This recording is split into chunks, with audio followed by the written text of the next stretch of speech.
Hey there, thanks for clicking on this video. You can call me Kay, and this is Opinions and Not Facts.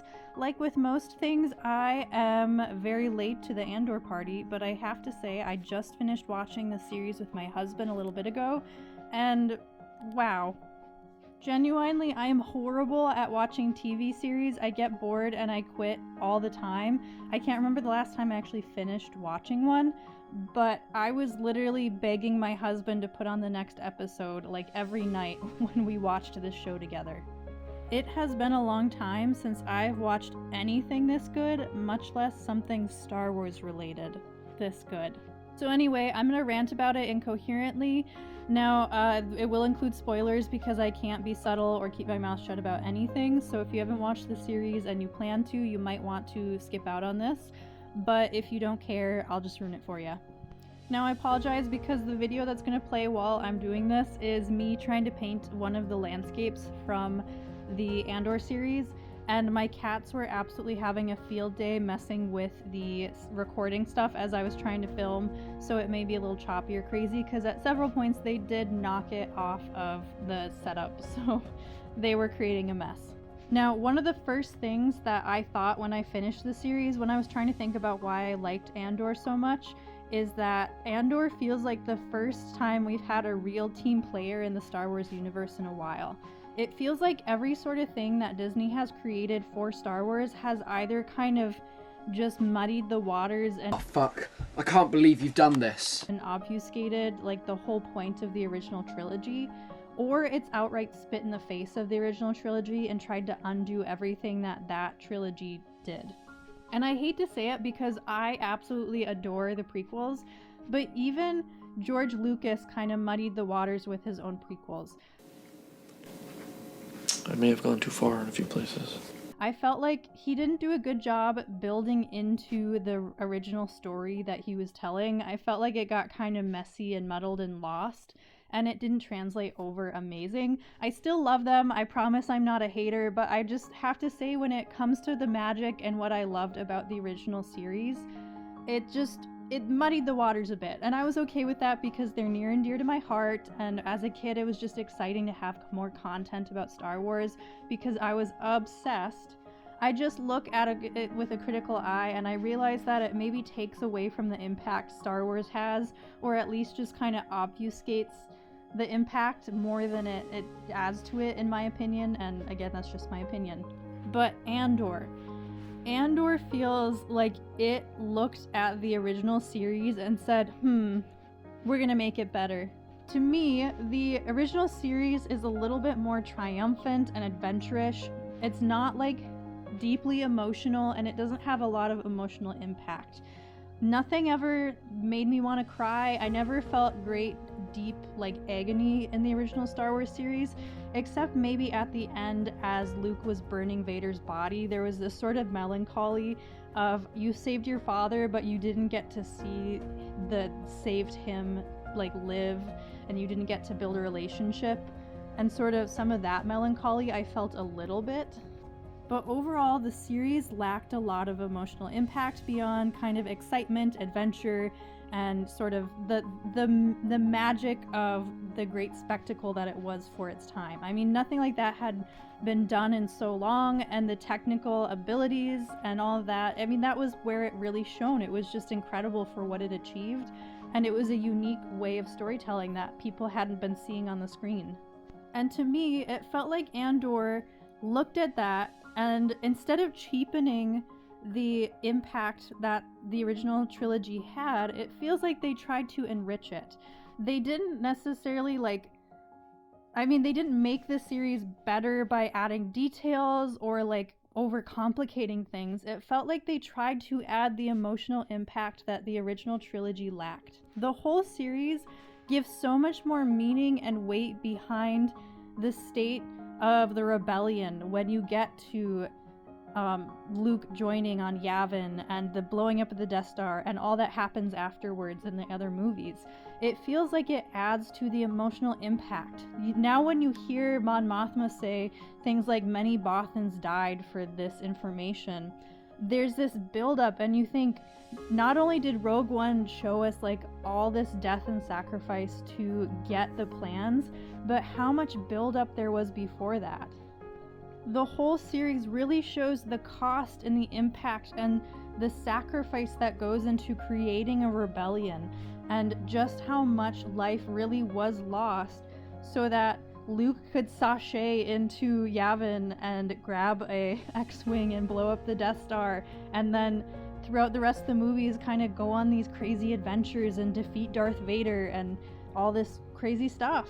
You feel the weight of what he was able to do now, and you understand the impact behind it because you have this series that wasn't trying to be its own thing, that wasn't trying to undo what it did. Instead, it added this depth and meaning to the series that makes the whole thing more impactful. And that's really meaningful to me. I felt like we haven't had that in the series, and I can't always explain why, but everything else just felt kind of meh. But this felt poignant, and it felt tangible, and it felt like it belongs in the family with the trilogy like nothing else has before. Except Rogue One. I do think Rogue One did a good job. There's a little bit of like pandering to the fans and, oh look, we put that guy in there, look at that reference. You clapped when you saw it. I clapped when I saw it. I clapped when I saw Darth Vader. It had a little bit of that, but I feel like in terms of media that I feel belongs in Star Wars and feels like a good fit, and that like is in my canon of what I enjoy and find meaningful, now it's like the trilogy, the prequels, Andor, Rogue One, and then at there it kind of cuts off for me.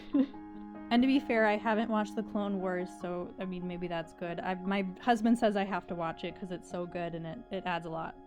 But overall, I find it so meaningful that Andor felt like not just a team player, but a smart team player. It wasn't just adding to the universe or adding complication and story to Star Wars for the sake of adding story to Star Wars. It felt like it had a direct mission to create impact and meaning behind what was happening in the original trilogy. And it felt like it didn't hate Star Wars or Star Wars fans. It felt like it really genuinely wanted to add meaning to the story that already existed. And I think that's important. I think that's something that the other stories have really lacked. The other thing I've really appreciated is how they chose to talk about politics in Andor. Now, I'm aware that there are certain beliefs held by the creators because they've spoken in their personal lives about their beliefs, but I feel like they did a very good and responsible job of not letting that infect Andor too deeply. Right now, a lot of IPs are really struggling from being treated like a vessel to lecture people about the creator's personal ideologies. It's sort of like Bible thumpers, but instead of having a religion, they have a political ideology, and they will be bashing you over the head with their opinions. But Andor didn't feel like that, and that's really tough for them to do because they're talking about politics. Talking about an evil empire and a regime taking over could very quickly, for a certain ideological group right now, become like mixed up with their real world opinions. And to some extent, I could see that they are influenced by what they're seeing and their opinions of the outside world are, but not enough where Andor became too much of a touchstone for current ideas. Nazi! They weren't putting too many cultural references in and linking too closely to real world situations to the point where Andor will become stuck as a relic of its time. To me, it really feels like they did a good job of clinically explaining what it looks like to have a government take over and what it looks like to have a rebellion kind of form, and all the little intricacies and kind of development of people and personal ideas involved. And the reality is that these things can happen left wing, right wing, up wing, down wing, whatever political beliefs you have, there is a possibility for a regime to come in and control, and we've seen it throughout history that these things happen regardless of political affiliation. There's always extremists of any ideology who can come in and take control, and they do it the same way. There's playbooks on how it's done, and Andor followed that playbook without insisting that the government and all of this is like related to current real world events. Nazi! And I appreciate that, because that felt like I was not being bashed and lectured, and someone did not have their finger in the face jabbing it in my face the whole time. Rather than feeling like I was getting a lecture on current modern day events, I felt like I was actually watching a story of the Empire taking over the Star Wars universe. And that's hugely important. I don't want to hear about our current modern day. I want the escapism of going into Star Wars and experiencing Star Wars world and what their overcoming of a regime looks like, rather than your dream of what overcoming a current regime in the modern US looks like, you know? So I just really appreciate that this is not culturally stuck in the time period it's in. It's something that can outlast, and it was not a I don't even know. It was not a Star Wars bashing lecture on current US politics.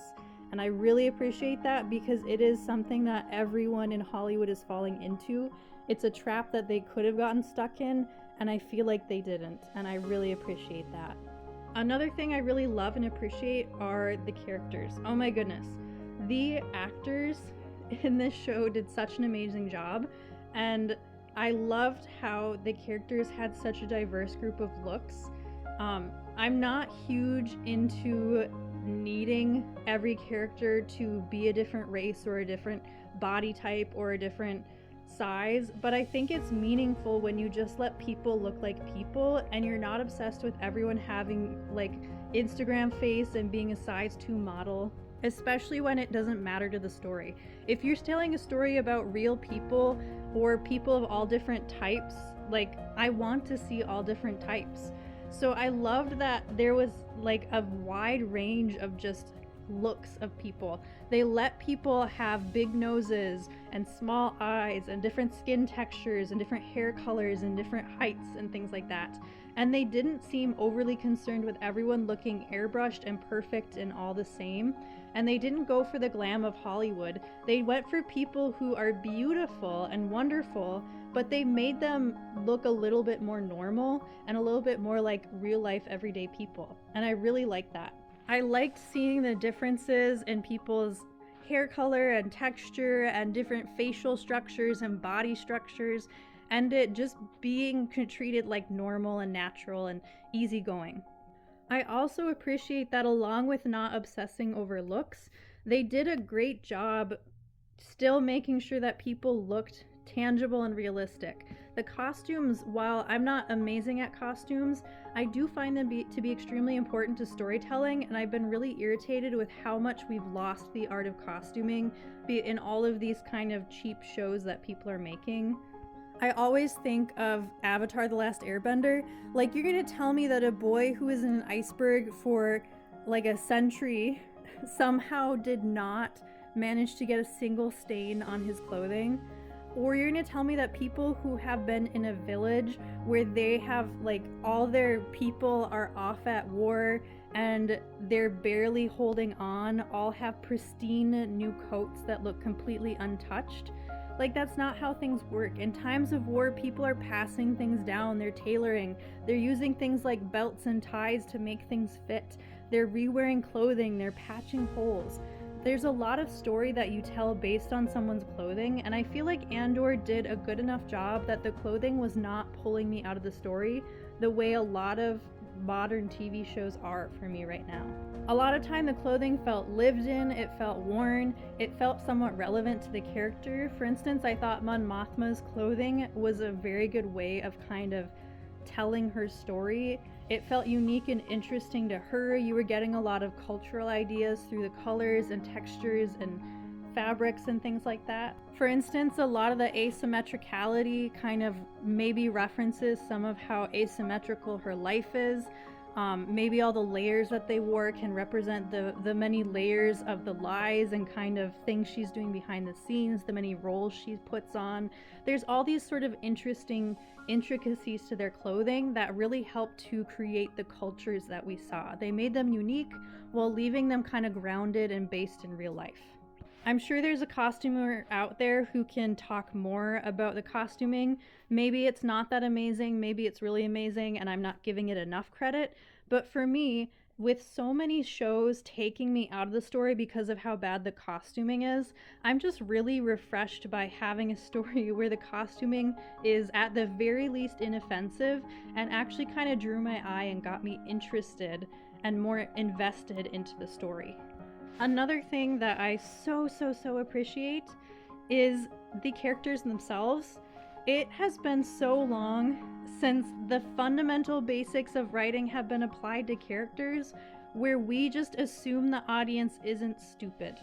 And probably the best example I can think of this is Deirdre. They, for one, are not afraid to turn up the dial and just let a character be absurdly evil. Like, Deirdre is so fun to hate.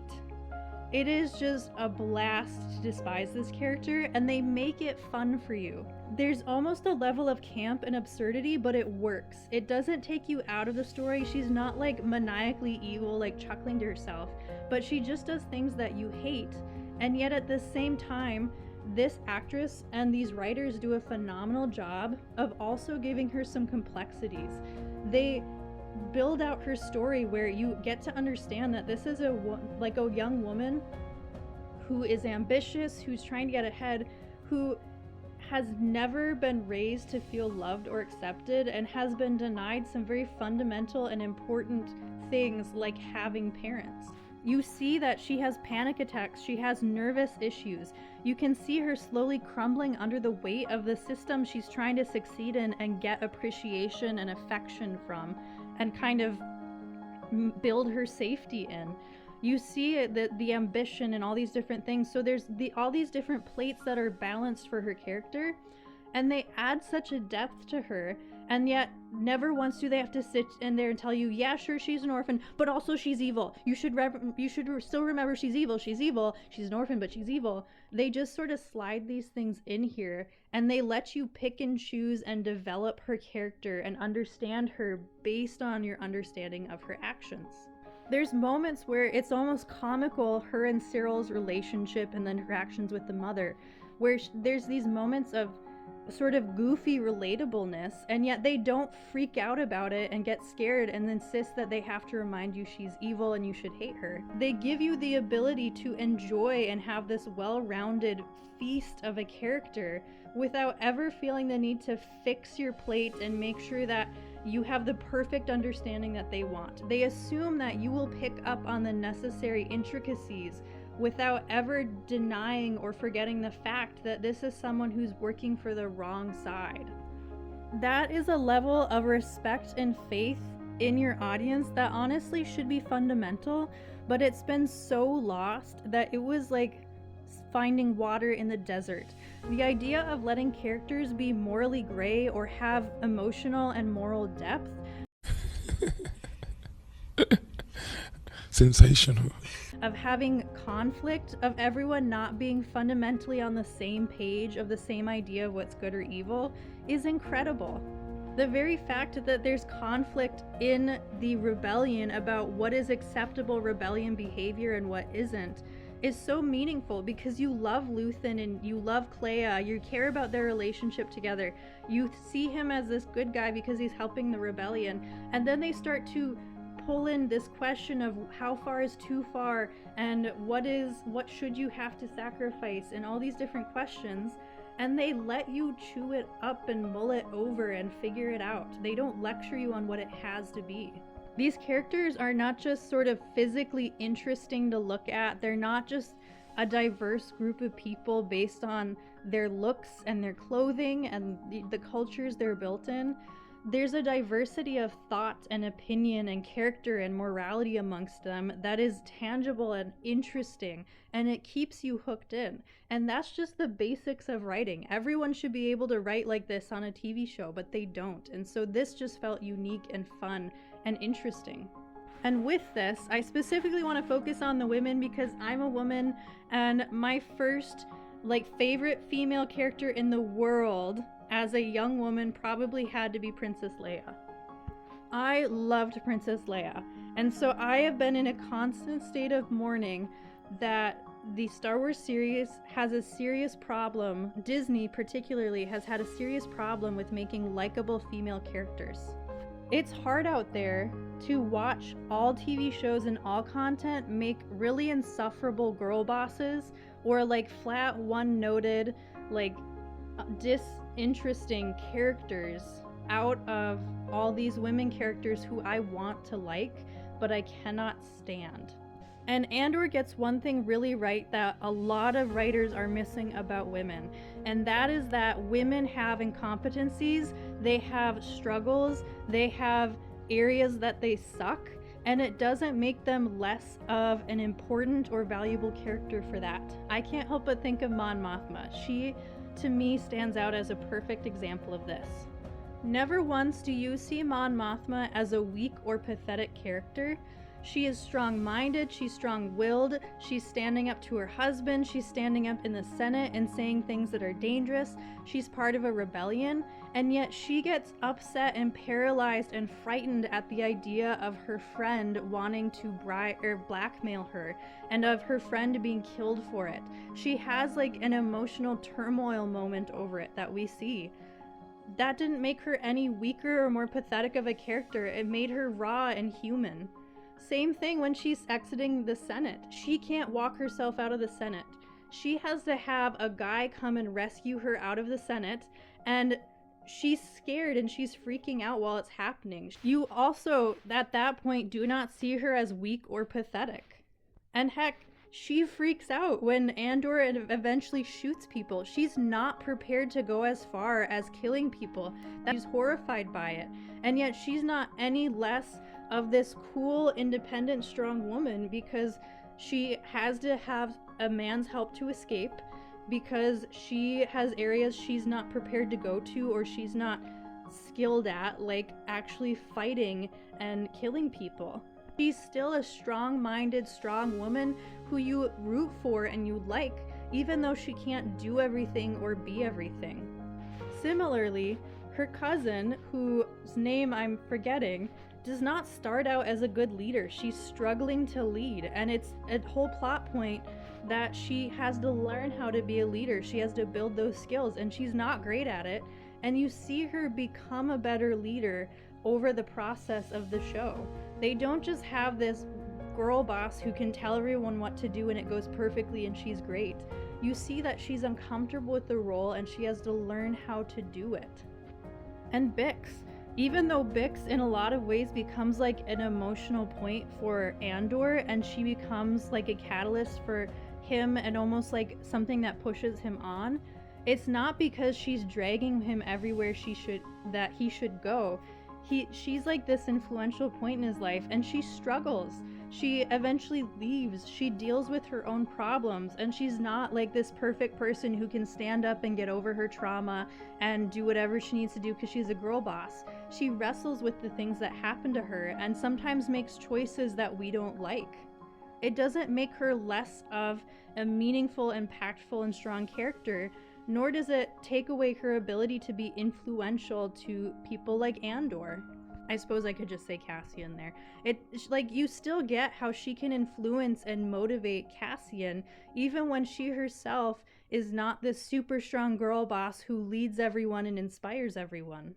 The female characters in here, they're allowed to be wrong, they're allowed to do stupid things, they're allowed to be flawed, they're allowed to learn, and it's really genuinely refreshing that they're treated like normal people who have a normal arc to follow rather than these perfect paragons of femininity or of what Hollywood thinks women should be. They don't have to be at all, and the story does not shame them for not being at all. It makes the story more impactful and more interesting. In fact, I think that I now have a character that is up there for me with Princess Leia.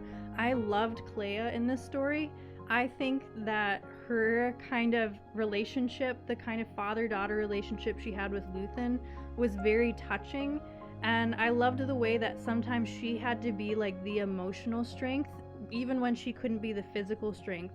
And I love that she still had moments of, like, there were moments where she was strong and there were moments where she was broken down and defeated. And she wasn't always the person carrying all the weight on her shoulders, and when she was and everything kind of hit, she still crumbled under weight that all of us would crumble under. She's this strong, kind of impactful character who is authoritative when she needs to be, but also has these very vulnerable human moments, and it doesn't feel forced or fall flat. It feels like everything was timed right, and the build-ups are right, and the backstory fits for why she would be the way she is. She's not just insufferable bossy because women are all strong girl bosses and blah. You know, you see how she becomes who she is, and you see, you know, all the emotion behind it, and it feels earned. So yeah, these are just a few areas that I can talk about that I really loved with Andor. I'm sure there's a lot more, but I'd probably need to sit down and dwell on it, and I'd probably also need to rewatch the series. I can just say that I'm excited. I know that this is probably too little too late for Disney, and we will probably not get something like this again. I think it was sort of a rare gem, but I loved it, and I wish there were more like this.